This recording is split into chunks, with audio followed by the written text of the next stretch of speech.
guys, Rachel here with CrossFit Achieve and Danielle with Powered by Movement. We are back with some amazing videos, and today we are actually going to cover, instead of just one specific thing, we're going to cover common low back pain, which is pretty common in just a lot of lifters, CrossFitters, movers in general, and just everyday people, right? Yeah. So we're going to cover how you guys can actually assess yourself, essentially, and then do some testing and hopefully find some exercises. Yep.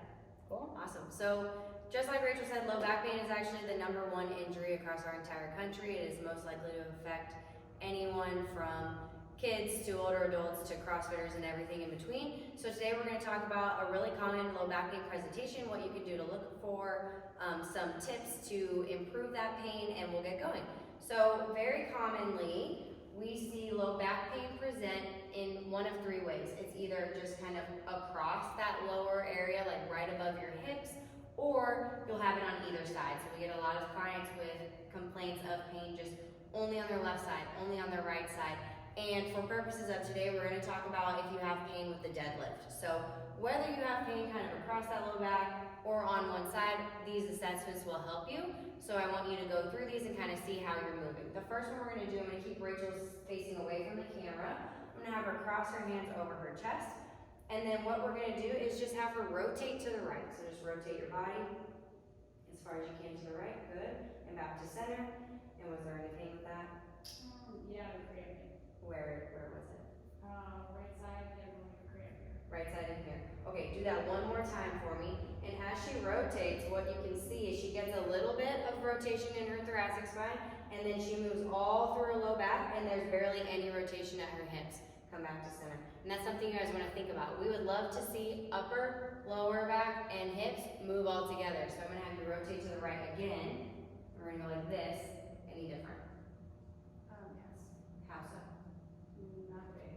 Okay, not pain when we rotate our hips. I want you guys to keep that in mind when you're doing this. Rotate to the left for me. Good, and I think she learned really quickly to move her hips, or was that more natural? I think I just So I want you guys, we're going to teach you kind of things we're looking for, but I want you to, as best you can, just move how you would naturally move and see what happens. So for Rachel, we're going to remember that she likes to move. She does pretty well through her thoracic spine. She likes to move her low back. She doesn't like to move her hips. The next assessment we're going to do is an RDL with a PVC. So I'm going to hand you this and just show me your best version of an RDL.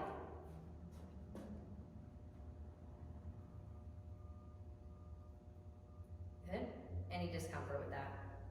no, just, I would say common tightness in my hamstrings. At the bottom or at the top? On the way down. Okay, so Rachel has been lifting for a very long time. Her form looks great. A few things I would like for you to look for, because that was what I would say is perfect form. I wouldn't see anything that's glaring at me. I can show them what they would like to look for. So if you're going down and you notice that your back is super arched, like this, that's one thing. If we get to a point, we're good, and then you feel that stretch in your hamstrings and we feel our back rounding, that's another common movement impairment we see. The reason we're looking for that, similar to the rotation, is that would tell us that you're moving too much in your back and not quite enough in your hips, whether that's a motor control thing, so you just maybe haven't learned the technique of a deadlift to where you can use your hips to produce the power, or like Rachel said, she felt tightness in her hamstrings, it's a stiffness thing and we need to work on a little bit of mobility. So whether you're finding in these rotation movements and hip hinging movements that you're moving too much into lumbar extension or lumbar flexion, these are 3 exercises we're going to go through that may help you improve the mobility of your hamstrings, make sure your upper back's moving well, and make sure you have good control in those deadlifts, okay? So the first one we're going to do, we'll grab this black band. We're going to do hip hinge, so you can stand up, knee extension. So you'll step on a band. Perfect. You're going to grab the band and kind of pull tension on the band as if you were setting up for a deadlift. Keep your back in a nice neutral position. Keeping this here, imagine you had a tail and just stick your butt up in the air to stretch those hamstrings. Pause when you feel a stretch and back down. Good. And you'll hold it for about 2 to 3 seconds at the top, and we'll do 8 reps. You should feel this all on the back of your legs, nothing in your back. Rachel's doing a great job keeping her spine neutral. You don't want to see excessive rounding or arching of the low back. You really want to be in that neutral position feel a 360 brace around your core and just get that good hamstring stretch. Hold for a second, back down. Perfect. So that's the first one. After you guys do this, I encourage you to try the RDL or the rotation again.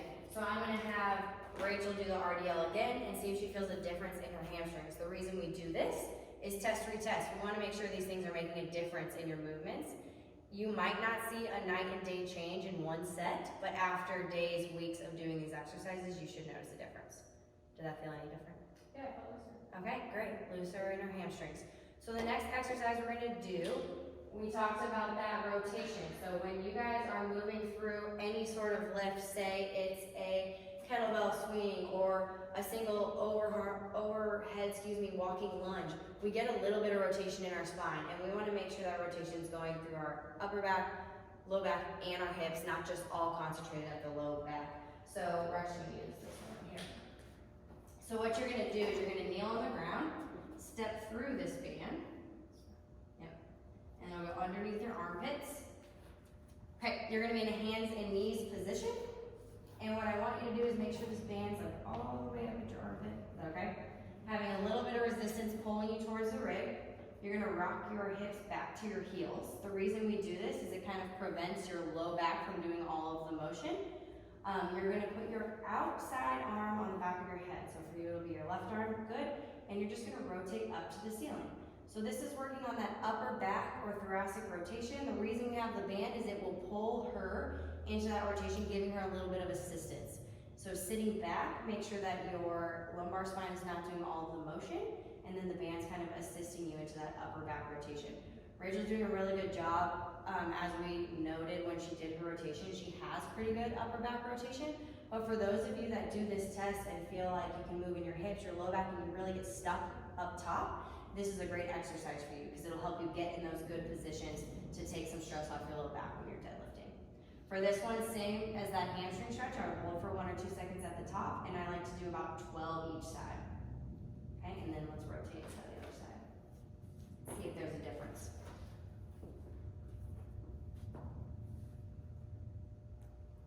This one is a little bit harder to mess up, I would say. As long as your hips are sitting on your heels, it is pretty hard or challenging to do incorrectly. Just make sure that this band is up by your armpit and your butt is all the way to your heels. And then hand behind your head and rotate. Good. Does it feel different side to side? You look pretty even. Oh, no, this This one feels better.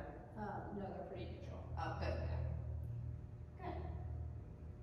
Okay, so we've covered hamstring mobility, thoracic mobility, and now we want to put those things together and use control through the RDL.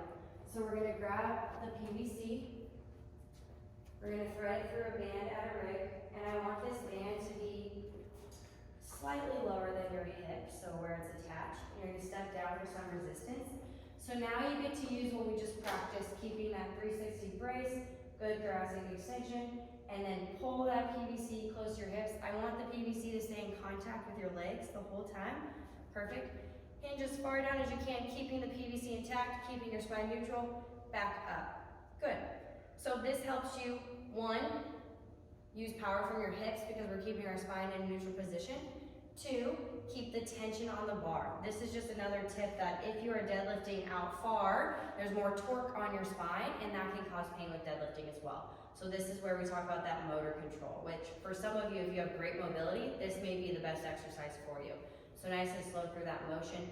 One other cue I like to give on this exercise from the bottom is to push the ground away to stand. That really helps recruit those hips instead of pulling, especially if you're someone who likes to overarch in their back. Pushing through the ground helps you use your hips more effectively. Let's do one more.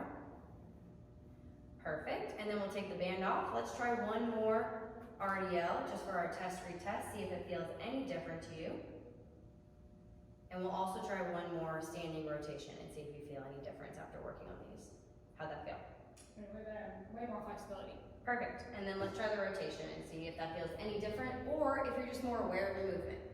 Both are a win. What do you feel?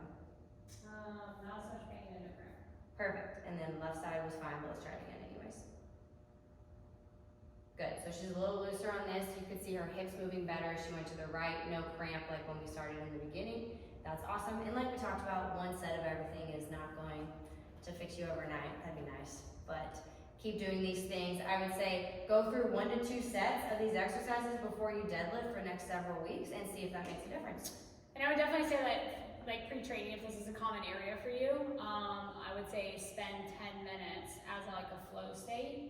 And speaking from, 13 years of lifting experience, and I still have common low back pain. I actually have it today, so I was like, this will be perfect. If you spend the time and you just go through the exercises, the first round sucks, round 2 always feels better. Absolutely. And then I think the biggest learning experience overall is making sure you test and then retest, because you're never going to know if it feels better or looks better unless you actually test and retest. Absolutely. I totally agree. So good luck with these, and I hope they help some of you with your low back